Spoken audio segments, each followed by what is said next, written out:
Okay, hey guys, FTEX Bravo of Fireteam Equinox Airsoft here. We haven't had a reason to make a video in a long time. There hasn't been very much to talk about, barring FTEX Alpha's gear overview, which will be coming out fairly soon. With coronavirus, obviously, there hasn't been too much that we can say. No one can really go to Airsoft safely. However, there has been a recent development in that I have bought a new Airsoft gun, finally a sidearm of some variant. If you've read the title of the video, you'll know what this is. I wanted to make this video because there's a real lack of information on the internet about this. There's sort of the basic vague information you get from manufacturer websites and sellers, but that's really it. And there's not much better on YouTube either. There's a couple of videos, but I don't think there's enough information basically. So I thought I would give my review of it. So we'll get right down to it. This is the ASG Schofield revolver. Now, if you're like me, you discovered this through the Red Dead Redemption game series. Fantastic on there. Even better in real life. Obviously, it's not real, but yeah. Very heavy gun. That was one of the first things that came along to me when I first picked it up. Very heavy, and it's absolutely huge. My hands, I have big hands, and this is still big. It's bigger than my head, in fact. Weighty. It's all metal, barring the faux wood grips, which are sort of a plasticky wood sort of thing. They look okay. You could probably fashion some real wood ones if you had the skills to do that, or if you really wanted to. I think they're okay. And that's also where you access the 12 gram CO2, which we will get onto in a bit. Works like any standard revolver. You have your safety by here. That's safe. That's fire. Pull back the trigger and fire. Simple as that. Now, to access the cylinder, there's this notch here, which you will pull back to reveal the cartridges.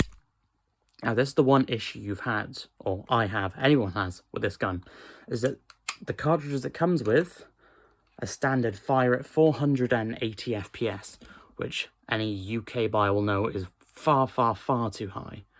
However, ever a solution, there are multiple sellers on the internet who sell power down shells for these, which basically fire at a lower FPS. For example, these.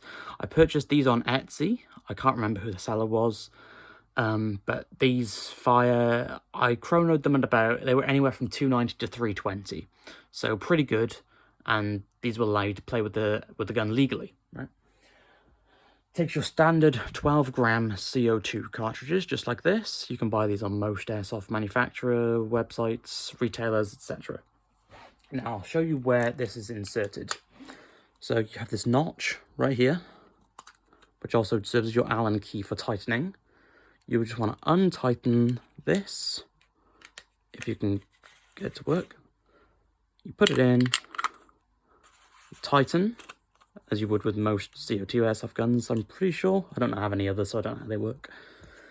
You try not to drop the grip, and back on like that.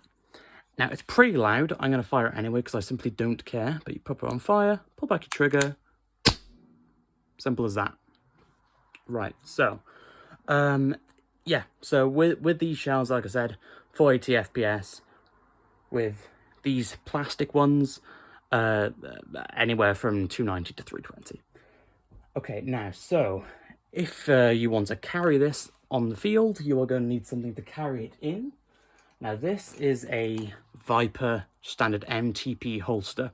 This is what I purchased. I purchased it anticipating the Schofield. However, I didn't realize how long the Schofield was going to be, so it was too short.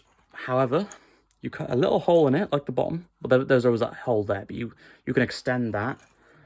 And that way you can insert the gun into the holster with no issue. However, it's not going to be as snug as one of the fancy holsters. This is only a, what is it, cloth polyester one. But it works well enough for my purposes. Holster has a little thing by there that you can hold another CO2 cartridge in. What else can I say about this? That's really it. Again, very heavy, so you're going to want to make sure, if I try not to break my camera stand, you're going to want to make sure that you've tightened this well to your leg. The rest of the holster is attached to the belt of my MTP trousers still. that's what there really is to say about this. I highly recommend it, especially if you're a Red Dead Redemption nerd like I am, and many of the other members of the team are. If you're going to buy it, try and have a Yukara so you don't have to have it in the ugly red, or the ugly green, or the ugly blue, but I do think it came out pretty well. Yeah, if you buy it, enjoy it. And that's the end of my review. Keep an eye out for FTEX Alpha's gear overview, which is going to be coming fairly soon. Obviously, we've had Bravos and I believe Echoes. Yeah, look out for those. And eventually there'll be the other team members too.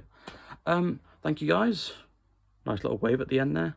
And peace. Is that the right way? Yeah, that's the right way, isn't it? Peace.